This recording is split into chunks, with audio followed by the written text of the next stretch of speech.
उद्देश्य।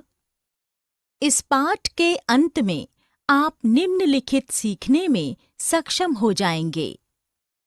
भारतीय कपड़ों को विश्व बाजार से संबद्ध करने में, व्यापार से संबंधित इतिहास को याद करने में, भारतीय कपड़ों और यूरोपीय बाजार को संबद्ध करने में, बुनकरों को परिभाषित करने में, भारतीय वस्त्रों के पतन के कारणों की व्याख्या करने में, वुड्स स्टील का वर्णन करने में, भारत में लौह और इस्पात के कारखानों के उद्भव का वर्णन करने में, भारतीय कपड़े और विश्व बाजार। ब्रिटिश शासन के दौरान भारत का शिल्प और उद्योग दो उद्योगों पर केंद्रित था: कपड़ा, लोहा और इस्पात। भारत पर विजय और उपनिवेशीकरण का ब्रिटेन के औद्योगिकरण से बहुत गहरा संबंध था। बढ़ते हुए औद्योगिक उत्पादन के साथ ब्रिटिश उद्योगपति अपने औद्योगिक उत्पादों को बेचने के लिए भारत को एक बड़े बाजार के रूप में देखने लगे और कुछ वर्षों के पश्चात ब्रिटेन में निर्मित माल की भारत के बाजारों में बाढ़ सी आ गई। भारतीय कपड़े और विश्व बाजार। 1750 के आसपास बंगाल पर अंग्रेजों की विजय से पहले पूरे विश्व में भारत सूती कपड़े का सबसे बड़ा उत्पादक था। भारतीय कपड़े लंबे समय से अपनी गुणवत्ता और अत्यधिक सुंदर और बारीक कारीगरी के लिए विश्व भर में प्रसिद्ध थे। 18वीं शताब्दी के अंत में कंपनी भारत से माल खरीदकर लाभ कमाने के लिए उसे इंग्लैंड और यूरोप को निर्यात कर रही थी। शब्दों में इतिहास छिपा है।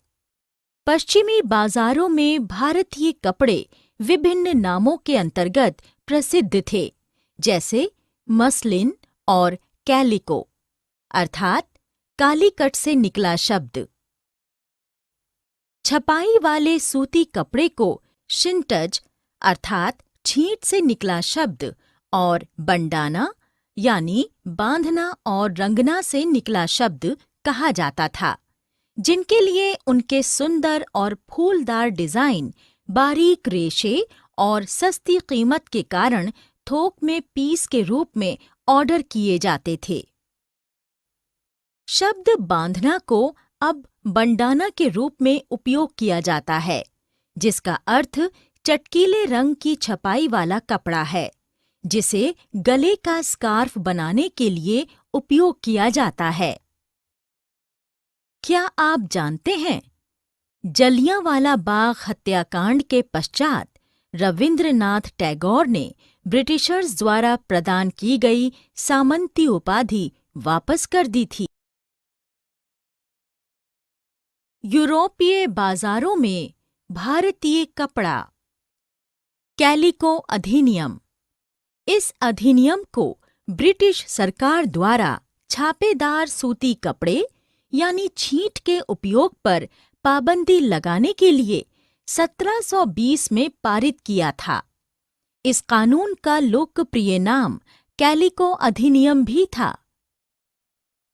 सफेद मलमल या बिना मांड वाले कोरे भारतीय कपड़ों पर भारतीय डिजाइन इंग्लैंड में ही छापे जाने लगे। इंग्लैंड में वस्त्र उद्योग ने अभी विकसित होना प्रारंभ ही किया था, परंतु भारतीय वस्त्रों का मुकाबला करने में वे सक्षम नहीं थे। भारतीय कपड़े का पतन। ब्रिटेन में सूती कपड़ा उद्योग के विकास से भारतीय कपड़ा उद्योग पर कई प्रकार के प्रभाव पड़े। अब भारतीय कपड़े को यूरोप और अमेरिका के बाजारों में ब्रिटिश उद्योगों में बने कपड़ों से मुकाबला करना पड़ता था। भारतीय कपड़े पर भारी सीमा शुल्क थोपे जाने से भारतीय कपड़ों का इंग्लैंड को निर्यात कठिन हो गया। 19वीं शताब्दी की शुरुआत तक ब्रिटिश सूती कपड़ा उद्योग ने भारतीय कपड़ों को अफ्रीका, अमेरिका और यूरोप के परंपरागत बाजारों से बाहर कर दिया था। ब्रिटिश और यूरोपीय कंपनियों ने भारतीय माल खरीदना बंद कर दिया। 1830 तक ब्रिटिश कपड़ा भारतीय बाजारों में आ गया था। जो ग्रामीण महिलाएं भारत में सूती धागे की कताई से अपनी आजीविका चला रही थीं, वे अब बेरोजगार हो गई थीं। राष्ट्रीय आंदोलन के दौरान महात्मा गांधी ने लोगों से आह्वान किया कि वे आयातित कपड़ों का बहिष्कार करें और वे हाथ से काते सूत से बुने हुए वस्त्र अर्थात खादी का उपयोग करें, जो राष्ट्रवाद का प्रतीक बन गई। सूती कपड़ा मिलों का उदय। भारत में पहली सूती कपड़ा मिल 1854 में बंबई में स्थापित हुई। सन 1900 तक बंबई में 84 कपड़ा मिलें चालू हो चुकी थीं।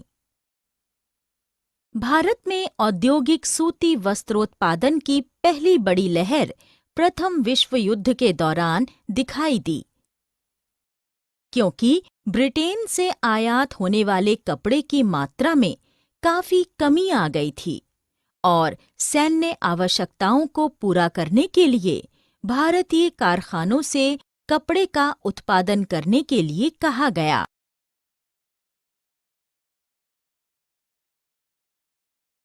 टीपू सुल्तान की तलवार और वुड्स स्टील।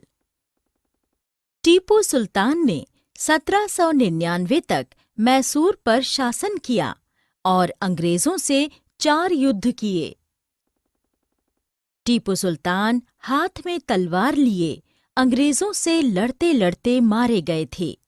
बाद में उनकी तलवार इंग्लैंड के संग्रहालय में प्रदर्शित की गई थी। टीपू सुल्तान की तलवारों की धार सख्त और पैनी थी और वुड्स स्टील से निर्मित थी।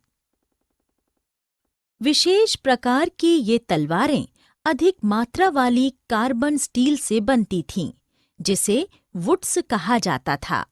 इसका उत्पादन पूरे दक्षिण भारत में किया जाता था। भारतीय वुड्स स्टील विनिर्माण ने यूरोपीय वैज्ञानिकों को बहुत आकर्षित किया था। वुड्स स्टील के विनिर्माण की प्रक्रिया, जो पूरे दक्षिण भारत में व्यापक रूप से प्रचलित थी, 19वीं शताब्दी के मध्य तक भारत से पूर्णतया लुप्त हो गई।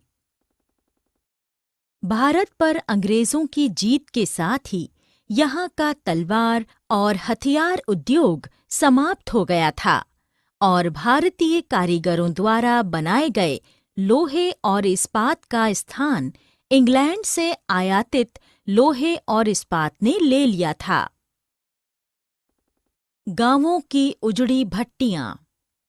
वुड्स स्टील उत्पादन के लिए लोहे के परिशोधन की बेहद परिष्कृत तकनीक जरूरी थी।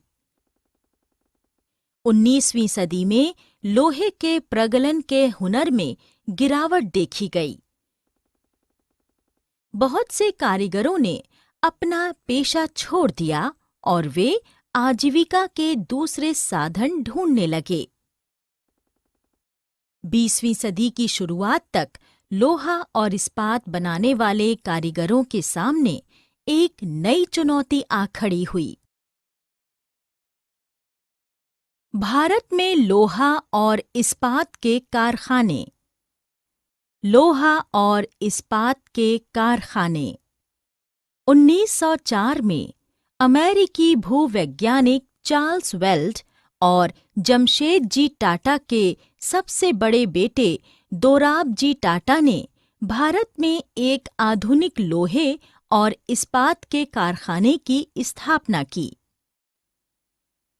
भारत में पहली बार स्टील उत्पादन के लिए 1912 में Tata iron and steel company यानी टिस्को की स्थापना हुई।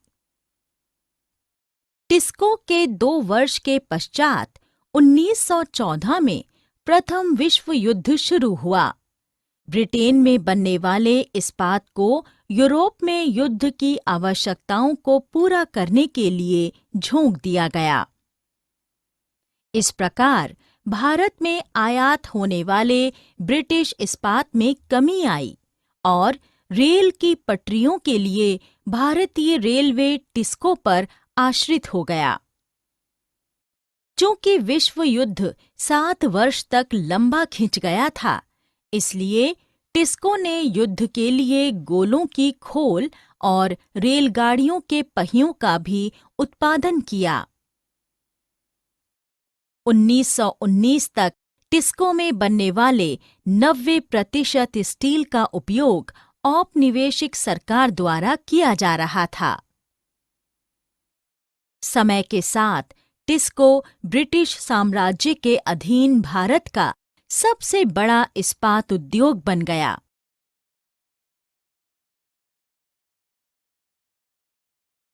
सारांश: हमने जो कुछ सीखा है उसे संक्षेप में दोहराएं। 1750 के आसपास भारत सूती कपड़ों का विश्व में सबसे बड़ा उत्पादक था। विश्व भर में मसलिन, शिंड्स, कोसा आदि जैसे भारतीय कपड़े प्रसिद्ध थे। भारतीय वस्त्रों के साथ ब्रिटिश होड़ के कारण कई तकनीकी आविष्कार हुए। इंग्लैंड के जॉन के ने 1764 में स्पिनिंग जेनी का आविष्कार किया। बुनाई में विशेषज्ञता रखने वाला समुदाय बुनकर कहलाता है। बंगाल के तांती बुनकर, उत्तरी भारत के जुलाहे या मोमिन भारत के बुनकरों के कुछ उदाहरण हैं। ब्रिटेन को भारतीय वस्त्रों का निर्यात ब्रिटेन में लगाए गए उच्च आयात शुल्क के कारण बहुत कठिन हो गया था, जिसके कारण भारतीय वस्त्रों में गिरावट आई। सूती कपड़े का पहला कारखाना 1854 में बंबई में कताई मिल के रूप में स्थापित किया गया था। टीपू सुल्तान ने मैसूर पर 1799 तक शासन किया।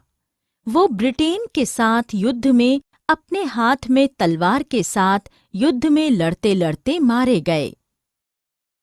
1912 में जमशेदजी टाटा ने Tata iron and steel company की स्थापना की, जिसमें इस्पात का उत्पादन होता था।